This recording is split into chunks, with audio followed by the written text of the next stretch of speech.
继火遍全球的鱿鱼游戏开播后，韩剧再接再厉，又为我们带来了一部高分作。本期就为大家带来这部《以武之名》。话不多说，这就窜稀。这天早上，挚友躺在床上发了会儿呆后，做起了热身运动，确认猫眼外没人后，才出门上学。楼下的警察一路跟他到学校，还一路说：“赶紧让你爸老尹自首。”来到教室，他的课桌被写满了侮辱性词汇。体育课上，同学们也故意孤立他。1个月来，这已经成为了家常便饭。班主任也让他转学。现在很多同学和家长投诉，拒绝和毒贩女儿同校。收到父亲的虚拟生日礼物后，他回到教室，发现课桌上放了袋灰。同学们再次霸凌他：“你爸是毒贩，你也不是好鸟。”挚友气得将霸凌他的同学暴揍一顿，然后对班主任说：“老娘自己退学，不伺候你们这群垃圾了。毒贩的女儿就是这么刚啊！”甩开跟踪的警察后，他来到了河岸边，看着和父亲的合影，独自神伤。家门口，他踢翻了父亲送来的礼物。面对父亲电话里的生日祝福和关切询问，他将这1个月的委屈和怒火都发泄到他身上，还诅咒他赶紧去死。殊不知这话一语成谶。老尹拒绝了司机泰州的建议，独自开车回家见女儿。打晕楼下的看守的警察后，老尹正准备开门，就听到了身后的动静。意识到来者不善的他，急忙按住门把手，不让女儿出来。2枪过后，他重伤倒地，还恳求对方不要伤害自己女儿。对方离开时，他用尽最后的力气掰断了钥匙，防止对方折返。隔着门，他对女儿表达歉意，遗言还没说完就断了气儿了。葬礼上，黑道团伙老大崔武镇前来悼念。他对挚友说：“老尹永远是我最好的朋友和兄弟，同时也是好父亲。”看着父亲的尸体，挚友回想起他离开前的时光。他问他：“如果能回到17岁，您会做什么？”他回答：“那我不就没有可爱的女儿了？”他想去警局求助，可韩国警察的效率懂得都懂。负责的赵警官不耐烦地赶走了他，还甩锅说：“不是你们打电话，他也不会死。”转头，他带着骨灰坛和监控里的凶手照片找到崔武镇。找到凶手后，他要亲手杀了他报仇。崔武镇递给他一把刀，让他试试捅自己一刀。事实证明，杀人很难，只能带着不甘回了家。没多久，疑似凶手的兜帽人又回来敲门，决定搞悬赏通缉那套，找到凶手。结果可想而知，涉世未深的他不光被骗走了钱，还被暴揍一顿。崔武镇救下了他。既然你决心要报仇，那就得变强。他载着他来到了训练打手的体育馆，这里都是穷凶极恶的饥渴老爷们儿，只有最年轻的小江对他还算友善，其他人都变着法的欺压他。独自练拳时，崔武镇教了他本事，想报仇就得一击毙命。记住，你不是要打败他，而是要彻底杀了他。在他的魔鬼训练下，挚友的格斗技术突飞猛进，他和小江成为了不久后的格斗混战中唯二还能站着的人。2人一个想为父亲报仇，一个想出人头地，都使出了吃奶的力气。最后，挚友奇高一招打倒了他，崔武镇举起了他的手，宣布冠军诞生。遭到室友的嘲笑，小江憋了一肚子气，于是给挚友下了药。挚友很快丧失了行动能力，挣扎时不慎打碎了父亲的骨灰坛。他握着瓷片割破手，强打精神废了1人裆部，又刺伤小江，完成反杀。崔武镇大为不满：“我猜到挚友会有这天，但我不知道那个人是你。”说罢，不顾小江的求饶，割破了他的脸。挚友刚处理好伤口，泰州就劝他离开：“你让我损失了心腹，看在和你爸的交情上，现在退出还来得及。”挚友说：“我无法回头了。”随后，他来到酒馆见了崔武镇。谈话间，他给了挚友一把枪和准备的假身份。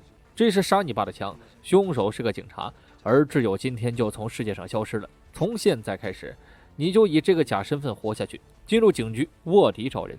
组织内我会公开宣称你被小江杀了。5年后，挚友成功当上警察，来到重案组。某天执行任务时，他一人干翻了交易的贩毒团伙，让随后赶来的缉毒队长全必道很不爽。这一下把他半年的布局都给搅了。另一边，崔武镇忙着清理门户，面对合作10年老搭档匪社长的哀求，他无动于衷。一车一人配一管，毒气车阵上西天呢。回到省厅，只有遇到了缉毒组的车组长，他认出那是当年敲家门的兜帽人。车组长问起他2次申请进入缉毒组的原因，只有说：“我有想抓的人。”车组长听出他身上有故事，不过他不想追问，只要不是以工资和奖金作为动力就行，不然干不长久。下班后，只有和崔武镇说了自己进缉毒组的事儿。崔武镇指了指旁边的仓库，10年前就是你爸在那里救了我。他将自己的佩刀交给挚友，找到凶手就杀了他，组织会保护你。听说挚友进了缉毒组，全必道很不爽，可车组长保他，也只能忍着。他直接叫上挚友出任务，抓捕毒贩芒果。车组长看到匪社长自杀的消息后，拨了个电话，告知崔武镇即将行动的消息。而崔武镇也在江律师的情报下，准备和日本商人山本交易。泰州有些担心挚友不受控制，如果到内部，那就得灭口了。崔武镇嘴上说着对他有信心，却也同意他的灭口建议。来到芒果的地盘，全必道指挥挚友去带人出来。他原本以为挚友能被教训一顿，所以嚼到口香糖没味了才进去。结果挚友一个人搞定了所有的壮汉。刚开始，芒果还死猪不怕开水烫，坚称这里没有毒品。挚友从他和酒保的眼神交流中发现了端倪，成功找到了毒品。人赃并获，不用抵赖了，他直接被押回了警局。全必道一边和挚友拌嘴，一边提醒他以后别这么忙，不然迟早出事。审讯室内，芒果说他不知道供货商的情况，只清楚对方很可怕。在他的回忆里，赫然可以看出那个供货商就是小江。挚友将消息告知崔武镇，然后回到岗位上查起了记录。结果显示，老尹遇害那晚最后接触的人是泰州，射杀他的子弹确实来源于警方内部，凶手身份至今成谜。崔武镇对新毒品出现的事儿很在意，他命令泰州前去调查，自己要视察新地盘，接见山本的事儿就委托江律师做了。验过货，山本很满意，定在10天后交易。隔天晚上，缉毒组全员穿戴整齐，准备参与抓捕行动。收走所有人手机后，车组长才说：“我们今晚要抓崔武镇。”挚友措手不及，只能忐忑不安地跟组行动。在执法记录仪的镜头下，船上的人纷纷被制服，眼看崔武镇就要落网，挚友急忙用那把枪打向配电箱，他得以趁乱逃跑。收队时，现场只有挚友刻意留意现场那把枪。崔武镇勃然大怒，泰州借机挑拨，会不会是挚友反水了？气头上的他错过了挚友的电话，行动失败也让全必道不满，所以面对挚友的套话，他毫无戒备的就说出芒果只是个幌子，真正的目的是为了抓崔武镇。聚餐时，挚友继续套话，询问车组长抓崔武镇的原因。旁边一个人说，17年前组长有个搭档就是死在崔武镇手上。挚友好不容易脱身出来，才打通了崔武镇的电话，解释他那家酒店很多地方被偷偷装了探头，才会被发现行踪的。崔武镇立刻意识到组织里出了叛徒，于是他安排下属明目张胆拆光了探头。只有在下班时一路跟踪车组长来到了国科搜，发现他将文件给了个男人。他正疑惑时，车组长接了个电话后，然后就火急火燎走了。随后他也接到电话，体育馆出事了。赶到现场后，他看到了车组长在陪泰州说话，体育馆正中用血写着"我回来了"4个大字。不久前，小江带人血洗了这里，当场杀了3个人，重创其他人。他有意留泰州一命，所以故意废弃一只手。查了一夜，警方收获不多，只发现了小江留下的几粒毒品。转头，全必道跟车组长一起去参加了崔武镇悼念兄弟们的葬礼。车组长负责和崔武镇交涉，全必道则在外面分发名片搞攻心战。车组长讽刺他，好狗跟错了主人就会死无全尸。崔武镇反怼，就冲你这种废物也能当警察，你们就抓不住我。打嘴炮，他们棋逢对手，不过来日方长啊。回到警局，众人得到了好消息，确认当晚袭击体育馆的人是小江。车组长立刻下令放了芒果，让崔武镇和小江自相残杀。小江伤了他自尊，他不可能坐得住，否则组织待不下去。反正这群人都是混黑道的，多死几个也没事。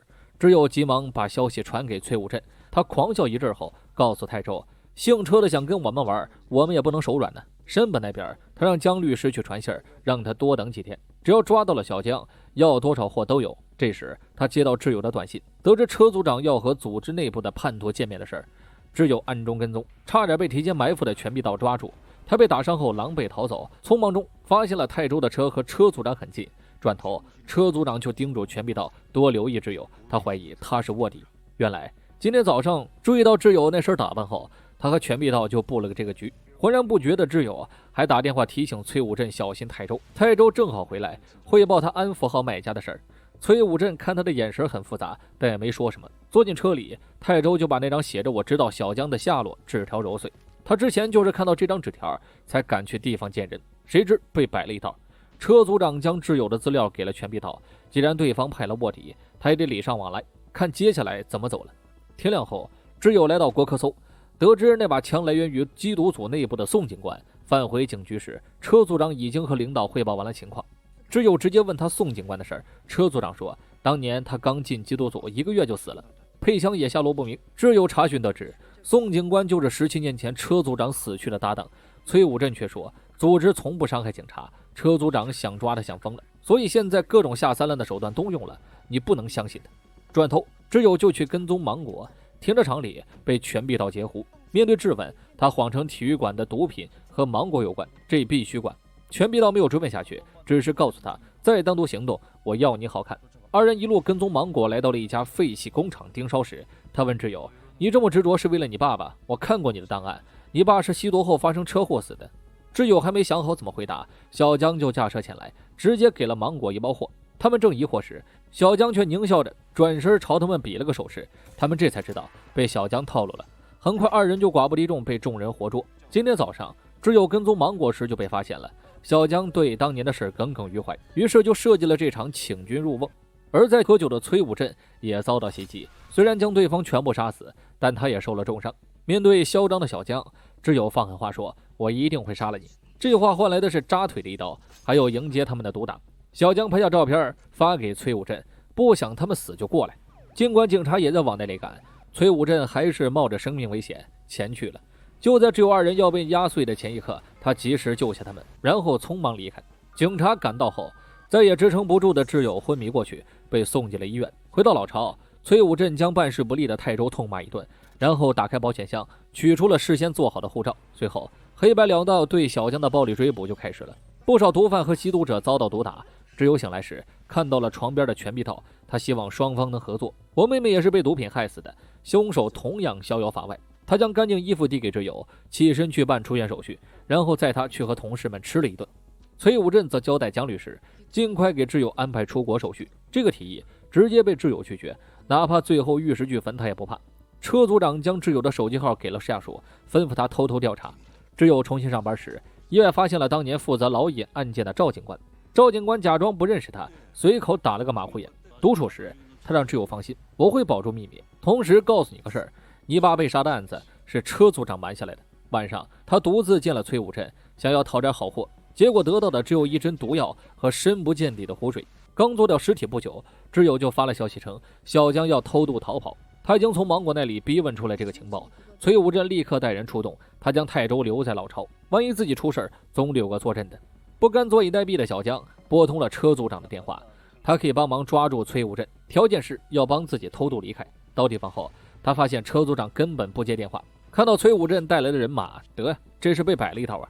见到昔日的老大哥，双方也不废话，直接开干。混战中，两人搏斗到一起，打得两败俱伤。重伤的小江偷袭了崔武镇，正要补刀时，挚友赶到放走了他。小江叫嚣着要揭发挚友的身份，大家一起死。泰州赶到，及时救走了崔武镇。全臂道正劝说挚友放下枪，小江再次作死，扬言要揭发挚友。挚友不再犹豫，当场将他击毙。这也是他第一次杀人。车开到天王山隧道后，泰州给了崔武镇一部安全手机，然后独自离去。崔武镇忍着痛，坚持走到山上的一座小庙才晕倒。住持早就与他认识，所以救下了他。杀了小江，让挚友有些神情恍惚。全臂道又有些于心不忍，他带来宵夜，和挚友一起坐下，边吃边聊。等到挚友睡着，他才安心离开。不久后，挚友收到小江生前寄来的东西，里面的照片显示，老尹就是17年前遇害的宋警官。他急忙去找崔武镇询问，崔武镇也承认了，当年车组长为了抓他，派老尹卧底，后来他们成了兄弟，老尹还救了他一命。得知他有女儿，崔武镇也是打心底里祝福。之所以没有告诉挚友，是因为他想让他自己发现真相。车组长不喜欢叛徒，所以安排人杀了老尹。他想知道挚友现在还想报仇吗？挚友不知道如何回答，一时间陷入了纠结。全臂道在搜寻无果后，找到了独自喝闷酒的车组长。车组长问他，如果找到害死你妹妹的凶手却没有证据，你会怎么办？假设当时没有监控和目击者，你会杀了他吗？全臂道没有直接回答，而是坚定地说，我们会抓到崔武镇的。与此同时，崔武镇交代泰州今晚做了车组长。全臂道刚送醉醺醺的组长回家没多久，他就遭到袭击。挚友赶到时，只看到了奄奄一息的他趁机逼问父亲的死。车组长将一个包递给他，你要的真相都在里面，你爸到死都是警察，崔武镇才是恶魔。在全臂道听到枪声折返回来前，挚友及时跳窗逃走。车上他打开了那个包，当年的真相一点点浮现出来。老尹卧底多时，得到了崔武镇的信任，但没多久就暴露了。于是崔武镇策划了这个栽赃嫁祸的计划，逐步引诱挚友去杀车组长。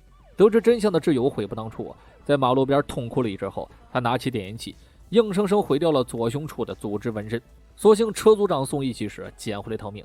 得知车组长没死，挚友也在现场时，泰州认为他已经知道了真相。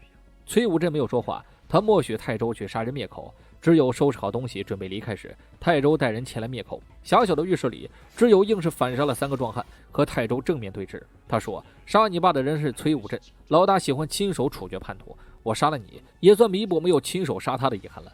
”2人不再废话，直接以命搏杀起来。泰州的刀法和腿法凌厉，挚友一开始被压着打，但他很快找到机会，瞄准泰州的弱点连击，再次完成反杀。刚走出家门，就收到了崔武镇自首的消息。审讯室内，崔武镇承认了罪行，还辩称：“我是猎手，他们是猎物。不过别以为抓到了我就能动我分毫。”回到警局了解情况后，挚友咬牙走进审讯室，问他为什么自首。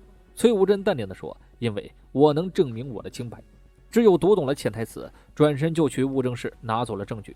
此时监控室也查到车组长遇袭那晚挚友的车出现过，同时全臂岛还发现挚友的手机信号曾出现在天王山，而挚友已经凭借地形优势带着证据扬长而去，并扔进了湖里。他要亲手杀了崔武镇报仇，所以得先取得他的信任。得到泰州的死讯，崔武镇才意识到挚友的真面目，他烧掉了为他准备的护照，他们注定要成为仇人了。挚友来到烈士陵园，将父亲的骨灰安置好，刚要离开就被全臂道抓回了警局。得知挚友一直在欺骗自己，他的内心五味杂陈。挚友说：“组长不是我伤的，如果告诉你真相，你相信吗？”气头上的全臂道哪里肯听啊？谈话最终不欢而散。听到挚友被抓，崔武镇命令江律师一定要把人捞出来。他知道他不会泄露消息，只是在等自己动手。江律师也凭3寸不烂之舌说服警方送挚友就医，他还转告了崔武镇的话：“别进监狱，来找我。”挚友刚准备手术，全臂道就得知车组长苏醒的消息，他赶紧来到病房。车组长吃力地告诉了他挚友的悲惨身世和真相。得知自己错过了挚友，他急忙折返回去。半道上听到挚友逃脱的消息，原来在车组长告诉他真相的同时，以前被挚友救过命的护士将自己的车钥匙给了他，帮助他逃走。知道真相的全臂道自然不可能放挚友去送死，停车场里他们争执了起来。这时崔武镇的打手赶到，他们只能暂时合作，驾车逃跑。晚上他们来到了海边的一座房屋，全臂道曾经答应过要给他在那里搭个漂亮的房子，这房子是他朋友的，也算是提前兑现承诺。包扎伤口时，全臂道劝他：“你值得更好的人生，别封闭自己。孤男寡女配小屋干柴，爱情的火苗融化了挚友最后的心理防线。他们最终赤诚相见，睡在了一起。崔武镇的心却是凉飕飕的，他想不明白组织怎么除了卧底就是不听话的，凄惨程度快赶上隔壁酒厂的秦九哥了呀。于斯老尹救过自己，愚公他又是警察的卧底。江律师打断了他的惆怅，他听说了挚友转做证人的事儿，再不快走就来不及了。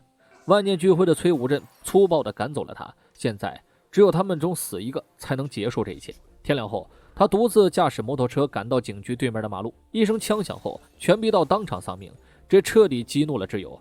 愤怒值拉满的他直接开启杀神模式，单人单刀另加一把枪，直接杀光了崔武镇的打手，和他正面对决。崔武镇有意放水，两人打了个2败俱伤。他举枪嘲笑挚友：“你没刺要害，还是心软了。”扣动扳机后，却是连续3发空弹。挚友趁机反扑，终结了他罪恶的一生，并在警方赶来时离开了。故事的最后，他在雪天来到了父亲和全臂道坟前祭拜。曾有一个雪天，全臂道给他带过夜宵，那时候的他笑得很开心。而现在，爱恨都已经离开，只有他了。未来的路只能靠他自己独自走下去。遗物之名的故事到这儿就全部结束了。我是瓜皮儿，下期见。